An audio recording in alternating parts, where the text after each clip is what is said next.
दोस्ती की है तो कीमत भी चुकानी होगी। याद कर लीजिए, माय डियर फ्रेंड के लिए अब की बार ट्रंप सरकार का नारा लगाते हुए प्रधानमंत्री नरेंद्र मोदी को। तब की बार तो ट्रंप हार गए, लेकिन अब की बार जब ट्रंप दोबारा अमेरिका के राष्ट्रपति बने, तभी से वो अपने दोस्त नरेंद्र मोदी से लगातार दोस्ती की कीमत वसूल रहे हैं और प्रधानमंत्री मोदी लगातार चुप्पी साधे हुए हैं। अब इस चुप्पी की बहुत बड़ी कीमत प्रधानमंत्री मोदी को भी चुकानी पड़ सकती है और पूरे देश को भी। अब शायद राहुल गांधी के उस चैलेंज का एहसास भी देश को हो जाए कि जो चैलेंज वो प्रधानमंत्री मोदी को लंबे समय से दे रहे थे, असल में वो देश को एक बड़ा इशारा कर रहे थे उस मुसीबत से बचाने का, जो मुसीबत आखिरकार आ ही गई। ट्रंप ने भारत के ऊपर 25% का टैरिफ और कुछ जुर्माना लगाने का ऐलान कर दिया है। ये टैरिफ कल यानी 1 अगस्त से लागू हो जाएगा। देखना यह है कि ट्रंप के आगे लगातार खामोश रहने वाले प्रधानमंत्री मोदी अब क्या प्रतिक्रिया देते हैं और किस रूप में देते हैं। यह भी देखना है कि कोई प्रतिक्रिया देते भी हैं या नहीं। प्रधानमंत्री का रुख जो भी हो, भारत के लिए ट्रंप का ये टैरिफ किसी आतंक से कम नहीं है। इसकी चपेट में मझोले कारोबारियों से लेकर के बड़े कारपोरेट तक और शेयर बाजार से लेकर के अमेरिका से जुड़ी नौकरियों तक हर सेक्टर में इसका असर दिख सकता है। नमस्कार, मैं हूं विजय। आप देख रहे हैं एक्सक्लूसिव खबर। आज के दौर में जो सच है वही एक्सक्लूसिव है, और आज का सच यह है कि देश की पूरी इकोनॉमी को सिर्फ कॉरपोरेट पर टिका देने का अंजाम, देश की विदेश नीति और कूटनीति को पूरी तरह से इकोनॉमी और बाजार पर टिका देने का अंजाम बहुत गंभीर रूप से देश के सामने खड़ा हो गया। इसमें निजी छवि तराशने की लालसा जो है प्रधानमंत्री मोदी की, उसने उन्हें ऐसे मोड़ पर ला खड़ा किया है जहां सत्ता उनकी मुट्ठी से रेत की तरफ फिसल भी सकती है। वो सत्ता जिसे कसकर जकड़े रखने के लिए मोदी जी ने हर संभव कोशिश की। अमेरिकी राष्ट्रपति डोनाल्ड ट्रंप ने बुधवार को भारत पर 25% टैरिफ लगाने का ऐलान कर दिया। साथ ही रूस से पेट्रोलियम पदार्थ खरीदने पर जुर्माना लगाने का ऐलान भी किया। ट्रंप ने ऐसा क्यों किया? अपने दोस्त प्रधानमंत्री मोदी और अपने मित्र देश भारत के खिलाफ ट्रंप ने ऐसा कदम क्यों उठाया, ये सब हम आपको बताएंगे। साथ ही ये भी बताएंगे कि नेता प्रतिपक्ष राहुल गांधी बार बार प्रधानमंत्री मोदी को कैसे अलर्ट कर रहे थे और देश को कैसे अलर्ट कर रहे थे। ये सब जानने से पहले आप ट्रंप की पूरी बात जान लीजिए, जो उन्होंने social media account truth social पर लिखी। ट्रंप जो हैं वो भारत पर इसलिए भड़के हुए हैं कि भारत चीन और रूस के साथ व्यापार क्यों करता है। ट्रंप का कहना है कि भारत ने ज्यादातर जो सेना के साजो सामान है वो रूस से खरीदे हैं और वो चीन से भी व्यापार करता है।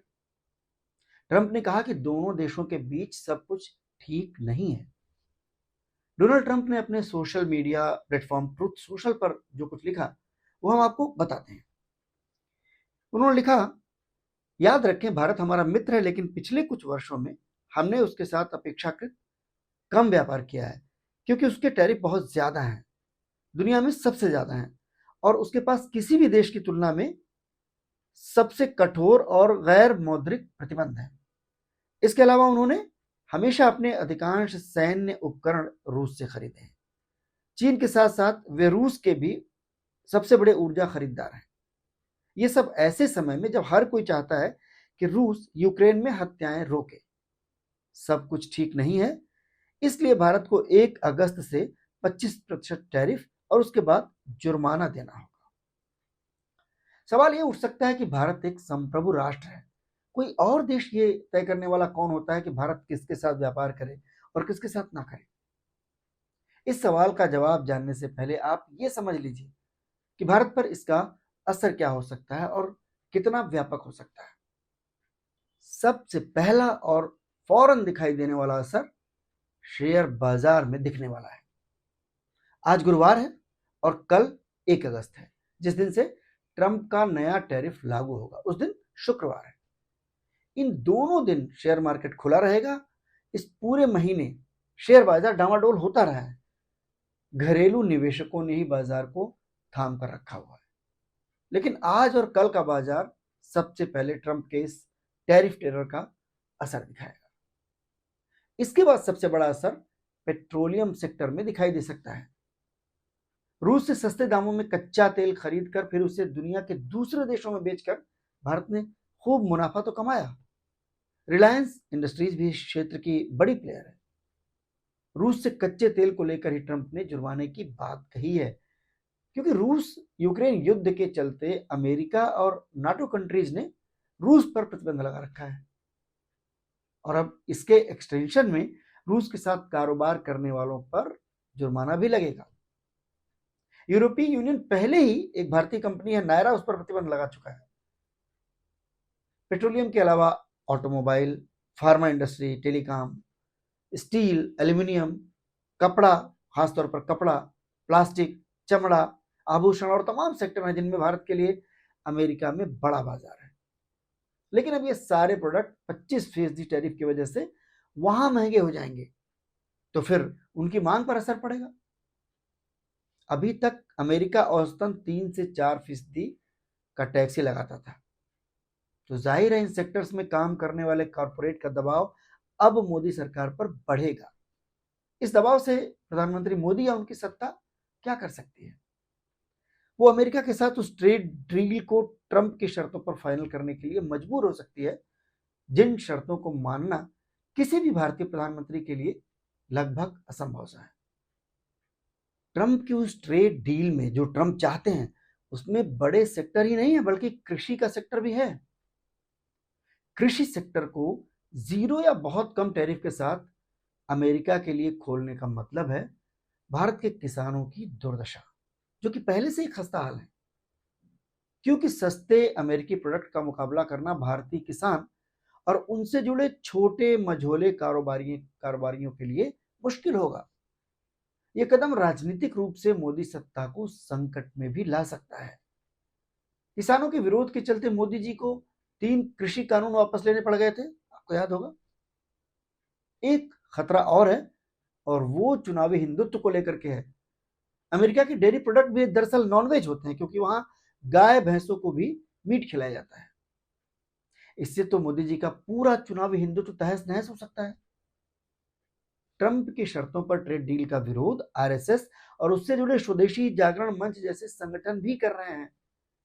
इन्हीं हालात में भारत अमेरिका ट्रेड डील अब तक फाइनल नहीं हो पाई और अब ट्रंप के ऐलान के साथ स्थिति और नाजुक हो गई है। अब प्रधानमंत्री मोदी के सामने दूसरा रास्ता है, दुनिया के दूसरे देशों में बाजार तलाशना, जो काम वो कर भी रहे हैं और ये अच्छा भी है। ब्रिटेन के साथ अभी हाल में ही Modi ji free trade deal करके आए हैं। चीन के साथ कारोबारी रिश्ते गलवान और डोकलाम जैसी घटनाओं के बावजूद बढ़ रहे हैं। रूस के साथ भी प्रधानमंत्री मोदी रिश्तों को फिर से पटरी पर लाने का प्रयास कर रहे हैं।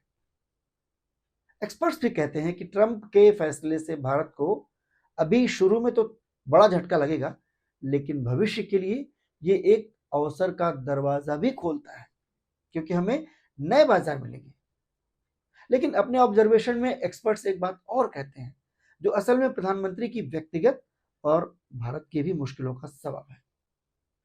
एक्सपर्ट्स का कहना है कि ट्रंप हर वक्त अपनी धौंस जमाते रहते हैं। उन्हें जितना खुश करने की कोशिश की जाए, उनकी धौंसबाजी उतनी ही बढ़ती जाएगी।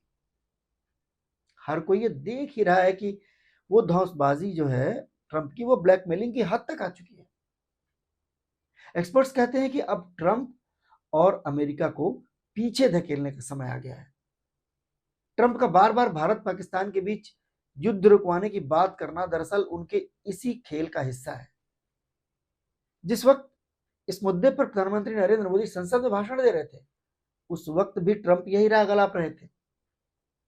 ये स्थिति क्यों आई?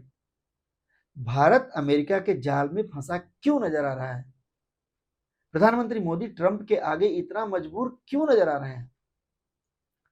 इसकी वजह शायद नरेंद्र मोदी का अमेरिका के लिए जरूरत से ज्यादा प्रेम है। अमेरिका से करीबी, ट्रंप से दोस्ती के चक्कर में प्रधानमंत्री होते हुए भी नरेंद्र मोदी ने जिस तरह उनके चुनाव में कैंपेन मैनेजर की भूमिका निभाई, अब की बार ट्रंप सरकार का नारा लगाया, वो किसी भी राष्ट्र प्रमुख के ना ही स्तर का था और ना ही विदेश और कूटनीति के मुताबिक था। दुनिया के सामने महाशक्ति से करीबी उसके राष्ट्रपति से याराना दिखाने के पीछे मोदी जी का एक मकसद तो ये हो सकता है कि उनकी छवि चमके, और दूसरा मकसद कॉरपोरेट सेक्टर को उनके हिस्से का मुनाफा दिलाना भी हो सकता है।